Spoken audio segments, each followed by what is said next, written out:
and today we're back for another episode of Q&A Monday. Today we actually have quite a few questions from nhavisis and the rokhem, if I do believe I am correct. Today is kind of a weird episode, and the reason we're here at the recording slash editing area for me is like all the rooms in my house are a complete mess. Like the downstairs where I record all the Battlefield videos, we completely gutted that room and we're redoing that whole thing. So the Xbox and everything has been moved up here, so all the recording and editing is happening right here, and you can actually see this one's getting uploaded right now as I speak.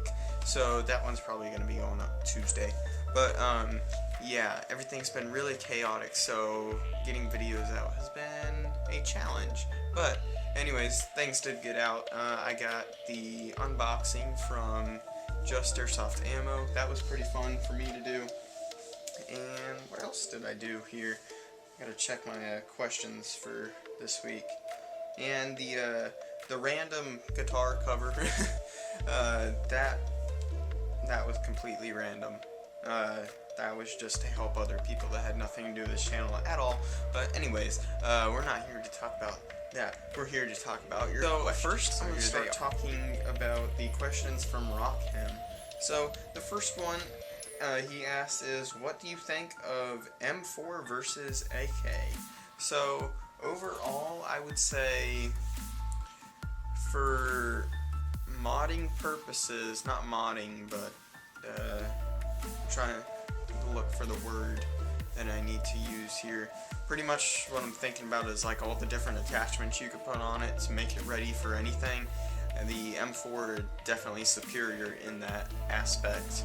But then again, the real AK shoots a bigger bullet, so you never know. I heard of this new thing that just came out. It's called the A-Rack. They don't have an Airsoft version of it yet, I don't believe. But it's like the best of an AK and an M4, smush them together. It's like an M4 receiver, lower receiver, and an AK upper receiver, and they like smushed them together and they made this A-Rack 21, I think it's called. It's pretty darn cool. So, but I would say probably the M4 is the winner on that one. So the next question is mid-caps versus high caps. And this is highly debated throughout all Airsoft players. For me, what it comes down to is price that you want to pay. For me, I use high caps because the rattle isn't a big deal for me because I keep my gun very still when I move. So the BB rattle doesn't really affect me a lot. So for me, high caps, and they're cheap. But if you have a lot of money to just go blow on mid caps, then mid caps all the way. If you want to go for realism and whatnot. And then another question here is CQB versus outdoor. So this one, I had to think about this one for a while. I like both of them for their different reasons. Overall, I'd have to go with outdoors though. For one reason, I think CQB is very fun, but the main thing that separates CQB from outdoor play for me is the random ricochets that come and hit you, because I don't know the countless amounts of time that I was hit by a ricochet and it hurt as bad as getting hit by a BB, so I couldn't tell, what was what. So you end up getting called out a bunch more times than you actually get hit, and that's just never fun. So I think overall outdoor is more my style. And then the last one from the Rokhem is, what is your ideal FPS limit / MED? And for those of you who don't know what MED means, it means minimum engagement distance. So for ideal FPS, there's two. You can't put like a flat rate on FPS over everything. You got to separate into CQB and field. For field, I think your max should be, yeah, okay. My ideal FPS for outdoors is 400 with 0.2 gram BB. That's going to give your gun enough range to hit those longer range targets out on an outdoor field. But on CQB, I'm going to say, and with the outdoor, I'd say a 15-foot MED is definitely needed. So I've seen people get pretty bad wounds from getting shot up close with 400 FPS guns. And for indoor play, I would say a good FPS is 355 with no minimum engagement distance. That's just what I would do for CQB, because calling safety kills when you're coming around corners gets made into fights very easily. We've all seen it happen, whether it's like when you're actually there or like on some random YouTube video. You know, you always have those people that is like, I called you out first. No, I called you out first. No, I called you out first. And then, you know, you guys know how it goes. It's just never a good time. So, no minimum engagement distance. You get shot. If you get shot, you're dead. And that's how. So next we're going to move over to nhavisis questions. And I feel bad for this. You guys really got to help him out here. He's been making so many questions for this show. I'm only going to answer half of these because, like, let's see, you guys won't be able to see this, but that entire white part right there, that is all his questions. There's like 15 of them there, so make sure you help him out and put some questions down below this week. But you just said, I'm just scraping from the bottom of the pot now. So this comes from the mid-cap question earlier. It says, how many mid-caps do you think you would need based on how you play?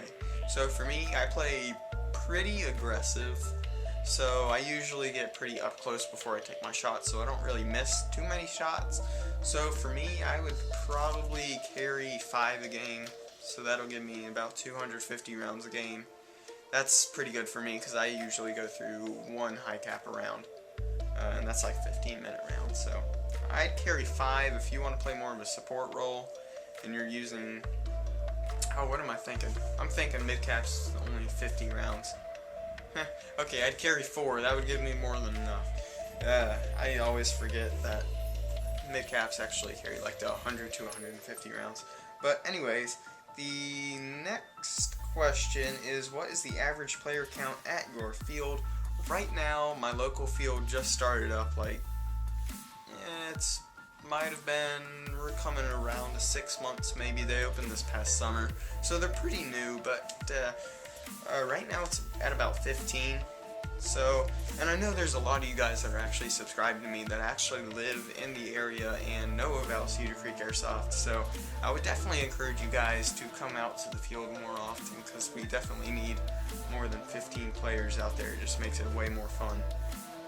And then the last question on today's video is a very good question. I've never thought about this before. I actually had to look it up. It says, what do you think the vertical grip on the stock of the L86 is for? I had absolutely no idea. I think about it for a while and I was like, what is he talking about? And then if you remember, if you've ever seen a picture of it, on the very back of the stock there's just this random little foregrip thing. Turns out it's not a foregrip. You're not supposed to hold it there at all. Everyone knows what a bipod is, but have you ever heard of a monopod? Turns out it's a real thing. You're supposed to lay down, put that on the ground, and it acts as a one-legged bipod, aka monopod. Who knew? Not me. So you guys can't say you didn't learn something today. That's going to be it for me, guys. Definitely leave all of your questions about anything down in the comments section, and I will answer them all on next week's video. So, like I said, that's it for me today, guys, and I'll see you in the next one. Goodbye.